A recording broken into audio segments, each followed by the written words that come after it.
But tell me a little bit how you became a human representative again. Give us a little. Oh, sure, the short version.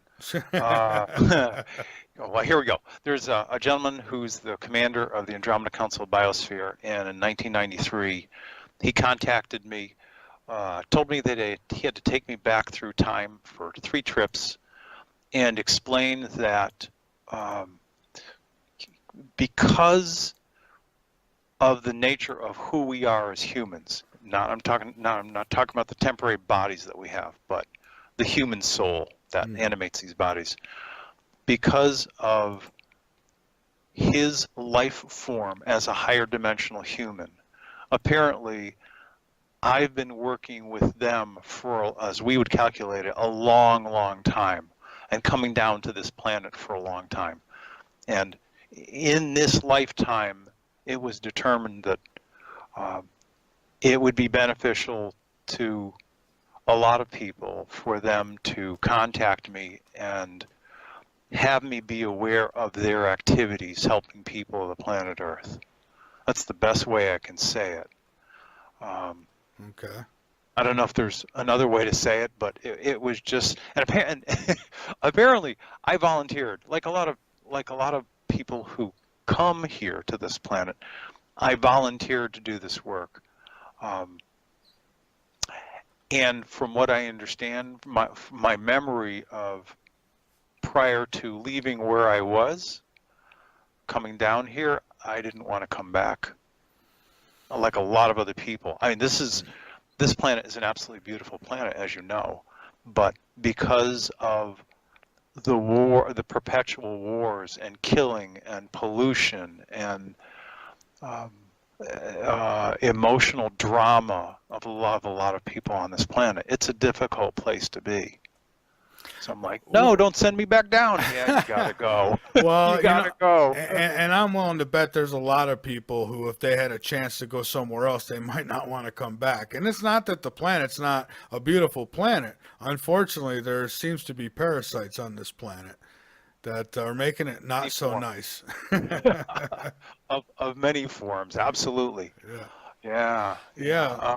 Okay, well, I mean, I wouldn't mind going through some of the stuff that you had thrown on the discussion points, because I think it's all very interesting. Now, I do have to ask this before I even get into that. I mean, as far as what's going on these days, terrorist acts and all this other stuff. How much does our government or any government know? I mean, because so you still have these contacts, correct? I mean, right. Yes, I do. and so I guess that are you getting information as to why the world has gone so damn loony all of a sudden? I mean, terrorist attacks, you got riots. Every time you turn around, there's riots. Just there's so much facing us. I don't think there's, I don't know, but I don't think there's ever been a time when we've seen so much facing us at once. I would ask you to, not only you, but anybody listening, think of it maybe from a different perspective. What if this planet, and we can get into some of the details of this, but what if this planet had been controlled by other beings, including their underlings, which I call lieutenants, for a long, long time, to the tune of thousands of years. And that group of beings, for a number of reasons, was starting to lose power. Wouldn't the people that had been entrapped and used say, ooh, wait a second, there's a window of opportunity here. We can see light. We can start, if you will, breaking out or breaking free. I think that's some of what's going on, which is, you know, if you will, the dark that has enveloped this planet and controlled it for many years. There's more and more light shining onto this planet, and there's actually literally more energy that is enveloping this planet because of the area of space that our solar system is traveling through. So where there is more light, there is less dark.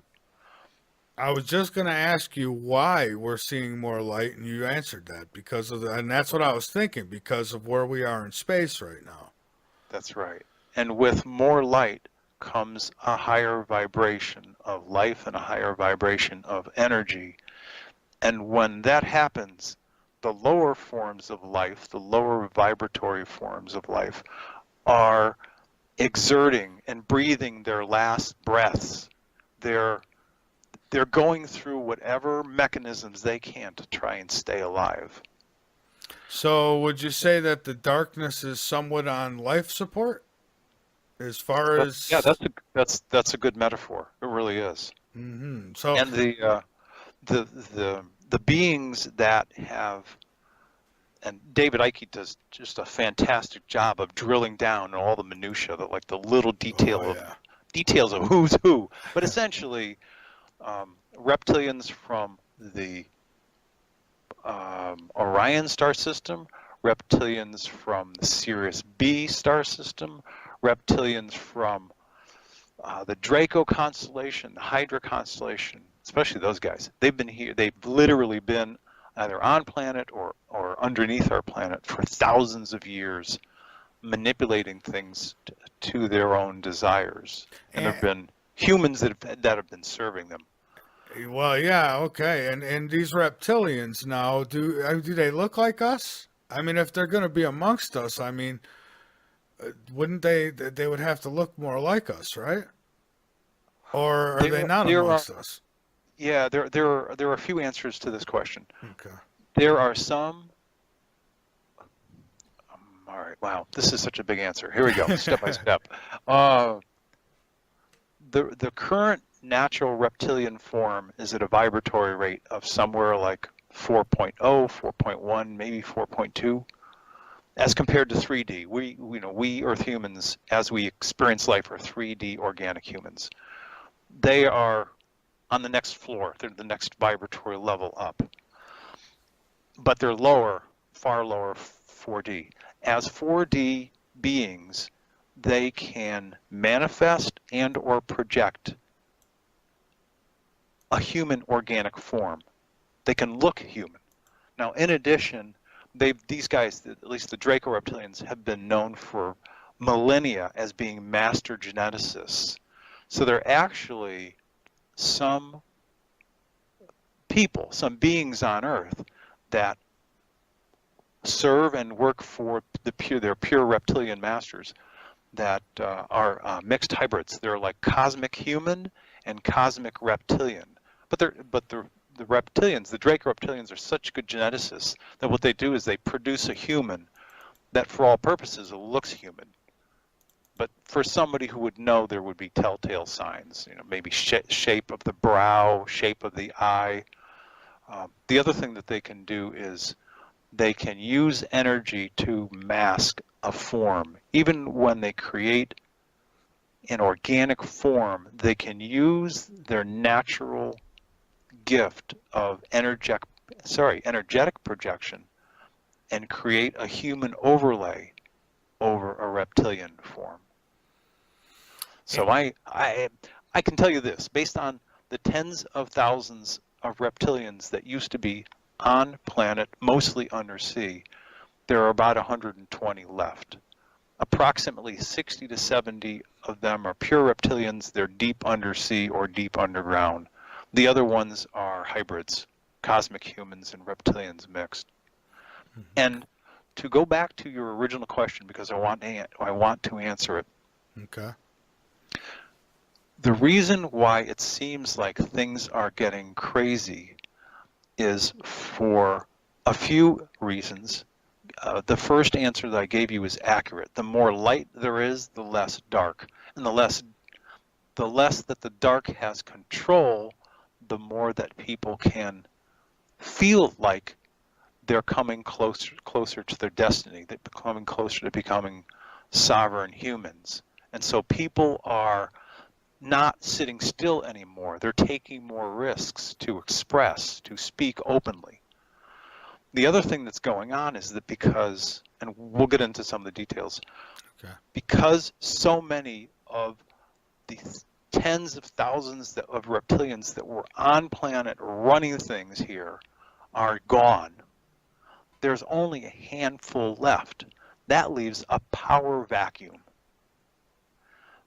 And there are the different branches of what Corey calls the secret space program, different arms of what people call the Illuminati, you know, the ruling families, ruling bloodlines, that kind Oh of yeah, stuff. the They're all Bushes. fighting for power. They're all fighting for power. So some of them have left, and only a small amount have remained. And I mean, the ones who have stood behind, I mean, are they on a suicide mission, or do they actually expect to get the darkness in power again, or keep it in power, I should say? Wow, really good question. My sense of them is that ultimately they know that there is a change coming to the solar system and this planet, and that it is going to be a place where higher dimensional life will be the norm. They probably, like any being at some level, and especially because these guys are really, really arrogant, they're like, we're going to do this, we're going to run this game and run our show as long as we can. And we're going to take as many people as we can with us. If we're going down, we're not going down without a fight. Right. So that's, and they feed off, they literally, and I'm being literal here, they feed off of anxiety, confusion, fear, terror, anger, angst, rage. They literally, from an energetic perspective, feed off of this kind of energy. Therefore, here's the big therefore. Therefore, the longer that their underlings, their lieutenants that report to them on this planet can keep people across the globe in a state of fear, the longer they can control them. And if you'll notice, we had the anniversary of 9/11. There was all sorts of commotion about it for days leading up to it this year, and things were really quiet. Well, almost to the day, 1 week later, what happened? Bombs in New York City. Yeah. Or close to New York City. You know, I don't know if it was Brooklyn or the Bronx, but Funny, how about that? Funny, it was some of it took place in Chelsea, New York. Interesting. Chelsea Clinton, maybe. I don't know. Oh, geez. I don't Interesting. Wow, I wouldn't have thought of that. But certainly close to the city. 9/11, how many years ago? Not on 9/11, 9/12, 1 week later. And things were quiet for a while. Yeah. So it's all about, and we've talked about this before, and a lot of other people have examined events like this. I'm saying this out loud so people can understand that these events are not about the events. These events are about events that are perpetuated and scripted to keep people A, in fear, B, distracted, C, pointing fingers at each other. Now we have the Charlotte, North Carolina thing, and the discussion is now on the cops versus people again. I was going to say, it's never just one thing. They always have to throw in, they always got to hit you from two sides. That's right. Yeah, because, one's not enough. We got to, let's get, they want to overwhelm people. I mean, that's really what they look to do. They overwhelm you with the horrible news. And most people just give up. They open up their bottle of beer and turn on channel 70 or whatever, and and that's where they stay for the night. And so right. It's a shame. But yeah, fear, you're right. I mean, that's what they use. So now we got what's going on in North Carolina. And so would I mean, I don't know how to ask this exactly, but I guess, are the ETs, are these reptilians, are they wearing like a George Soros type costume and behind this kind of thing, or how do they feed off this? Or do they can take in, the more negative energy that's produced, angst, anxiety, anger, etc., etc. It's sort of like, you know, when you pull a pizza out of an oven, you can see the heat and the steam rising off of the pizza, right? Yeah. Well, when humans get into a place of extreme anxiety and fear, that creates a lower vibratory energy that's released. And whatever reptilians are still around, either underground or above ground, they can absorb that energy. And wars, you know, the more wars, the better. The more people killed, the better. They like it. It's like a drug for them. And so the people understand the context in which I'm talking about this. I'm not bringing up this information to scare people. I'm bringing up this information because I've asked enough questions that my Andromeda Council contact people are telling me this is the scenario that's being played out. This is what's going on. This is why things have been changing on your planet. And the people of the Procyon star system, and I learned this recently because I asked them some questions. I said, okay, you know, we're going to go back to 2011 when the people of the Procyon star system, planet Cana, took out the base in the hills of Virginia, south of Washington, D.C. You'll remember that was like a 5.8 quake.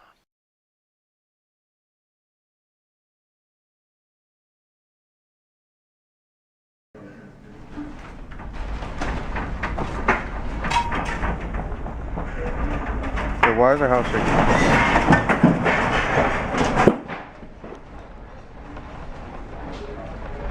Okay, this is an earthquake.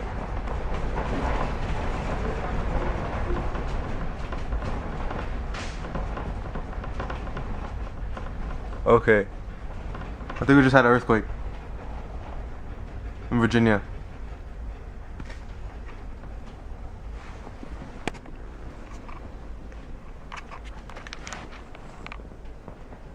That was crazy. Well, right after that, and for me, I was a neophyte. I was a novice in all of this work. I was just having my very first interviews. Well, the day before, they had just taken out the base in Colorado, next to the New Mexican border, and that thing was a 5.3 quake.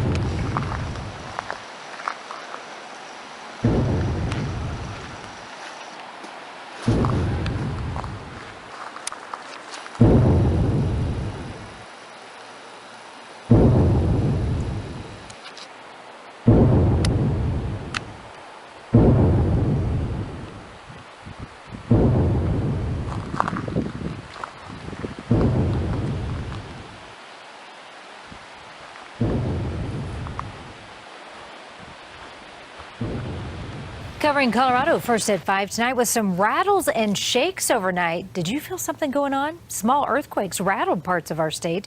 Many people shared with us that they woke up, but they didn't know what was going on. Well, we are happy to report that we have not been told of any major damage so far. But one of those quakes was a magnitude 4.1. That one was centered between White River and Parachute in western Colorado.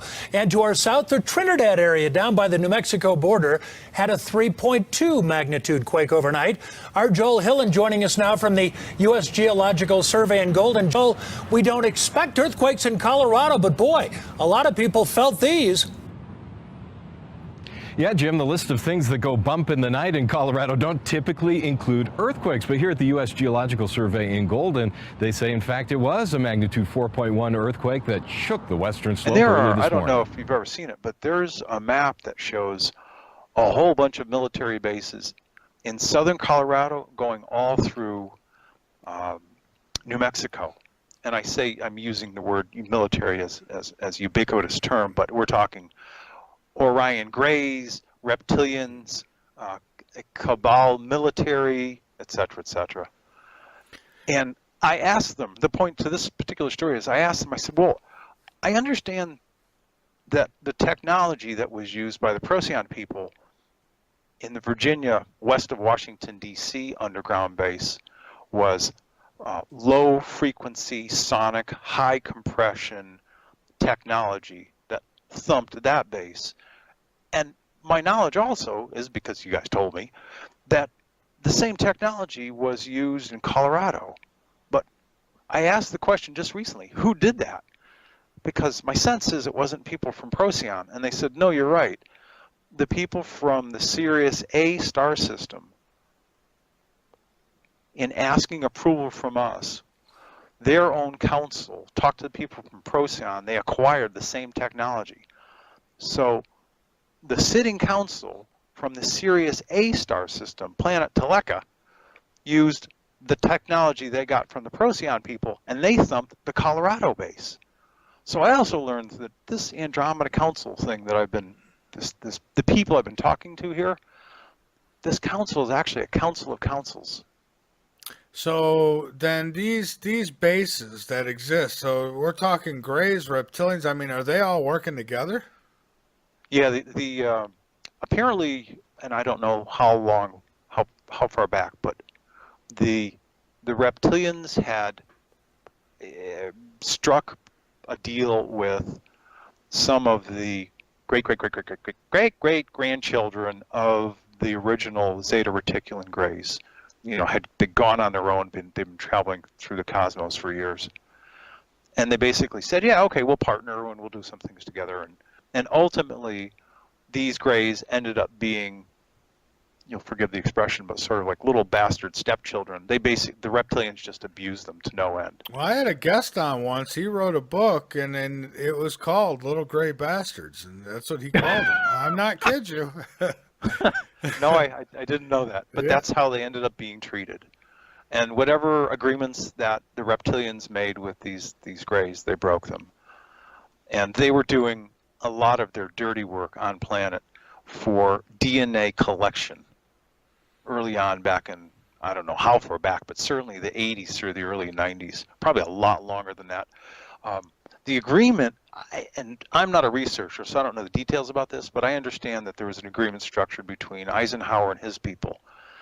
And they could have gone with, as people say, the good white hat ETs, and they did not. They chose to broker a deal with humanoids that they thought were human that were actually reptilians. And there was actually a reptilian being that showed up at those meetings. So they knew it's hard to call them governments because, as an example, because of what Kennedy knew, and there's a collective they murdered him. And they murdered him because of a lot of reasons, including the fact that he was going to reveal this military, industrial, and media complex. Even Eisenhower spoke of it. It seems everybody who starts exposing or has anything positive or credible to say about it, they wind up disappearing. That's right. Yeah, you know, David Icke says that Hillary Clinton's a reptilian. He said the royal family full of reptilians. I mean, and you know, and some people laugh at this, but you know, Princess Diane, didn't she come out and say that these people are reptilians? Something like that. Or I don't know. Lizards, or she may have. Yeah, something along those lines. So they're definitely amongst us. And then she's murdered. Yeah, and she gets I didn't murdered. know that. That's the first time I'd heard that. It was I'm paraphrasing, but it was these people are reptilians or these people are lizards. I could have swore it was reptilians though, but you know, I haven't seen it on the fake news they played that one, so I know it's not an edit. But interesting stuff. So then are these? You said these bases are being destroyed. If they are, by who? Right. Well, predominantly the people from the planet Cana, Procyon star system, senior member of the Andromeda Council, planet Teleka, Sirius A star system, senior member of the Andromeda Council. And as I mentioned, what I've learned recently, because I just kind of like putting the pieces together, I'm like, this Andromeda Council, Galactic Council that you guys have going, this deep space United Nations, it's like, yeah, you keep telling me that there are all these councils. They said, that's right. I said, well, if you have the Sirius Council and the Procyon Council and the Galactic Federation has their own council, isn't this a council of councils? And they basically said, yeah, now you're catching on. You know, like, oh, okay. So the answer, people from Procyon star system, people from Sirius star system, and they're using the same technology. The Procyon people figured out a long time ago that whether it's high compression, high frequency sonic energy bursts or low frequency, high compression sonic energy bursts, they can either dismantle, destroy bases, latticed underground bases, undersea bases, and they can also severely mess with the reptilian mind from the high frequency sonic energy that they use. A pretty interesting question somebody had given me here, and would this be a breach of any treaty, being that bases were bombed? Well, if you consider the fact that these reptilians have been eating, manipulating, abusing, controlling Earth humans for thousands of years, of course, without our consent, what treaty might they be breaking?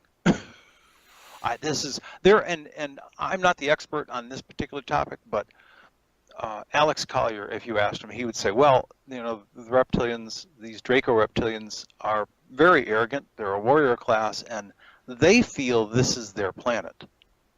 So according to them, you know, we're supposed to be their subservient natural resource. Is it their planet? No. No. No. It's a planet that was created literally as a natural repository of life. Mm-hmm. Yeah. Think of all of the species of insects, fish, animals, trees, shrubs, and the list goes on and on and on. No, it was simply supposed to be sort of literally an Eden, a garden with just a great diversity and great variety of life. And if there was any parenthetical treaty that was broken, it was broken a long time ago when a lot of spacefaring races, societies, started coming to this world and crossbreeding with the humans that were here originally. Now they were early. They were early, much early forms of humans, but no, the humans we see today are not really evolved from Cro-Magnon to Neanderthal. That thesis is really flawed. Well, yeah, I don't buy that either. I think that either something was here and it was altered, or so, you know, because I mean they say, oh well, humans, they kind of, you know, just grew legs and walked out of the ocean, and I'm thinking, how did the first baby take care of itself? I got questions like that. Yeah. You know? No, there were you know, whether it's the people from the Dogon system who basically colonized the continent of Africa, and there are, you know, the ones that were in Egypt. Of course, you know, there's a reference to the god Ra. You know, little god, small God. There are just a lot of examples, and even if you talk to von Daniken, who would cite numerous occurrences of people with advanced technology, humanoids, coming to this planet, interbreeding over the course of many years. Even the people from the planet where my soul essence, my spirit is originally from, Dakota, they came here about 50,000 years ago. 50, and their progeny is in essence all of the Native Americans of the West and Desert Southwest, Apache, Comanche, Cherokee, Lakota, Dakota, Nakota, and on and on and on. There's a huge number of people from my home planet of Dakota that you'll see all through the West and Southwest. So this is, you know, we are truly a planet of mixed marriages, if you will. Well, yeah, that's for sure. But these extraterrestrials now, so then there's good and there's bad, and I've heard that. I've even said that. I said there's got to be good. I mean, you got dogs who are good that will lick you, and Right. dogs who are bad that'll bite you. So, so these good ETs, what is the overall agenda for both sides? I mean, what should we expect to see? What's coming down the pike? Wow, good question. That's a big question, really. Yeah, I think, yeah, it really is. There's a term that's used, the powers that be. Now, underneath that label, you could think of another term called Illuminati, the powers that operate in the secret, in the dark, in the corners, whatever terms you want to use. I believe that we'll likely see some kind of false alien announcement or alien attack. Hey, they're about to announce something about Jupiter, one of Jupiter's moons here come Monday. Yeah, and you know what? If you mentioned Jupiter, if you think about the number of what scientists call exoplanets, large Earth-like worlds outside of this star system, the number of exoplanets they've discovered in the past 5 to 7 years alone is staggering. Oh yeah. So, even the scientific community is admitting finally that there are other planets that exist in what's called the Goldilocks zone that's primed for life. And I apologize for interrupting you. Go ahead. Oh no, it's quite all right. So if come Monday they should say, well, we've discovered that there is surface oceans on this moon, and then all of a sudden they come back maybe several months later and they say, well, we've now got evidence that there's actually like dolphins or something in these oceans. I mean, what does that do for us? And that's got to really change things, and certainly it'll take the car out of park, right? Yeah, I think it's a good analogy. For the people that are on the fence or have the belief system that follows the track, if you will, of God made this planet, and this is the only planet where there's intelligent, sentient life, and this is it. Well, that's going to change their minds. Yeah, at least if those people think that dolphins are intelligent creatures. I think we've already learned that one. Well, yeah. I mean, they've now got them having conversations where one will actually be quiet while the other one's talking. I mean, they're getting better than humans at this. But I'm looking for. I know I'm jumping way ahead here, but I'm really looking forward to the time in the future of this planet when, for those of us who are left here on this planet, it's a truly peaceful place. We simply trade with each other, we share with each other, we give willingly. Gone are the wars and the killing and the maiming. I dream about that planet often. I do. Do I think I'll ever live to see that planet? I don't know. Maybe not in this body. No, probably not in this body, because I mean, I don't see where, what's the lifespan? I mean, you're not, you're lucky if you make it to 100, real lucky in this environment now. But I don't see things changing that dramatically that soon. It might have to be another planet for that peace. I don't know. I hope not, but I've been shown a world, this one, after certain changes have taken place in this world, where it thrives at a higher vibration of life. There are far more colors. The water is pure again. There are certainly not as many people, but it's a peaceful world. And we're using different technology altogether.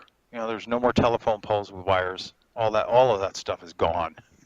And it should be. Nothing bothers me more when I go to try to get a view of the stars and there's light drowning it out everywhere, or if you get somewhere else, you've got tall buildings in the way, and it's just, it's a shame. I mean, I don't get me wrong. I like society. I like a civilized society, but I think if they would just come out and be honest with us, we wouldn't need power lines. I mean, we know that there's such thing as free energy, and not that every device would be free to everybody, but like just some. I mean, what's powering them UFOs? Something is.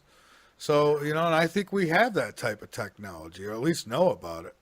Oh, certainly. Well, there's been enough crashed UFOs, scout craft, as well as ones that have been accepted by, the powers that be, the paramilitary is not the right term, but the people on planet who run things in exchange. Now, from what I understand, the craft that have been given to the different military and or governmental agencies by the ET standard, those craft and that technology is older anyway. Now, it may be hundreds and hundreds of years in advance of what we've got, because certainly it's no longer rocketry, but it's still old by their standards.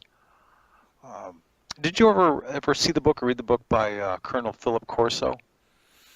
I think it's called The Day After Roswell.